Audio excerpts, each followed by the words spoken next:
galore, but he went up top and he built one there. He's still got his Tree of Life down here. He still hasn't expanded with that. It's kind of interesting. But, I mean, that just goes to show he built the Tree of Life. He hasn't expanded with it yet because he's been so busy. I'm not saying that he should have. I mean, he's obviously doing a lot of things at once here.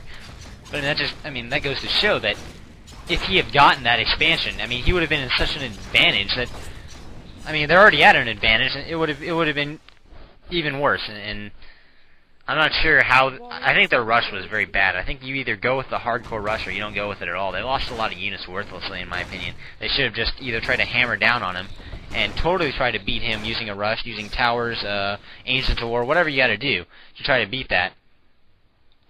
But they decided to kind of do it very weakly. And they used to have Survivor kill his own unit so he can stay into low upkeep because of a low unit.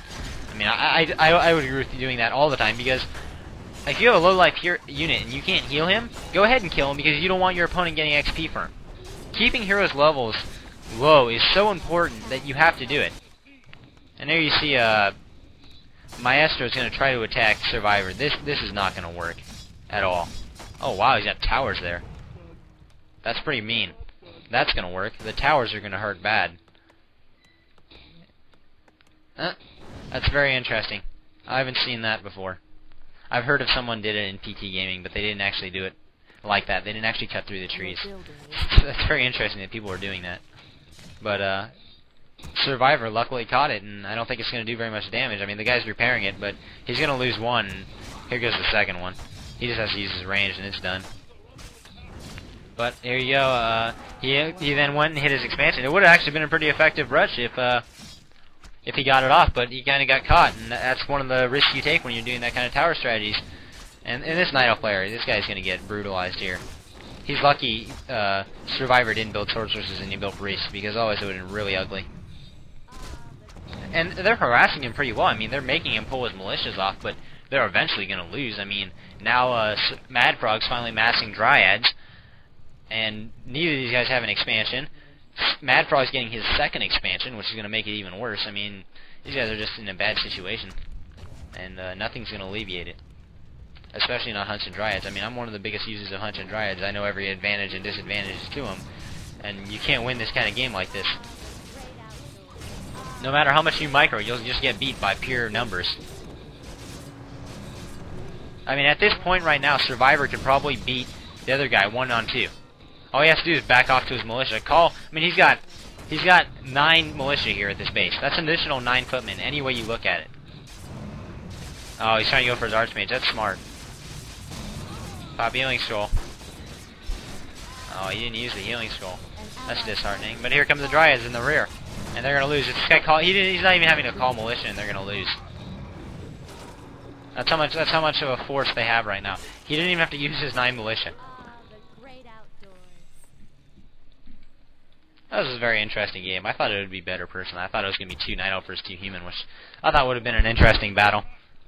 See who would win, Mass Ancients of War or Mass Double Expo, and well, that'd be kind of neat at least. Turned out a little bit differently than I thought.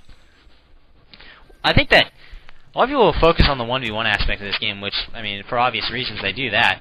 But one of the things I really think that's kind of neat about this game is the team aspect, because the team aspect is so much more fun. And so much better than it was in StarCraft, kind of, because you have TPs, you can coordinate units better, just based off the aspects of how you can do your units, how you can trade resources, how you can control each other's units. That's so much better just off that. And I'm not necessarily talking strategy, but team games are really fun. So those of you that enjoy playing team games, don't hear any of that crap where people say only 1v1 matters. I'll agree that only 1v1 matters in terms of pure skill. But if you're just playing for fun, then it's ridiculous to think that you have to go 1v1. I mean, team games will only make you worse in the 1v1 aspect. You have to 1v1 to be better in 1v1. And that is the true definition of skill, but team games are a lot of fun. And I mean, I played a lot of them with Kane, Jim, and me, myself, as well as Fennec. We had a lot of fun doing that. And I think both these players, I don't think they're playing as seriously. I mean, this might be like a competitive game from some tournament or something, but it doesn't seem like it. It seems like it's being done at a more leisurely pace, just kind of for fun. Back how it used to be in StarCraft. Nowadays, with all the ladders and all the leagues, people don't really play for fun anymore. And I don't either. I only play when it's a tournament. I only play when it's that kind of thing, because I don't have the time to do it if it's something else. But back in StarCraft, you had to play just for fun.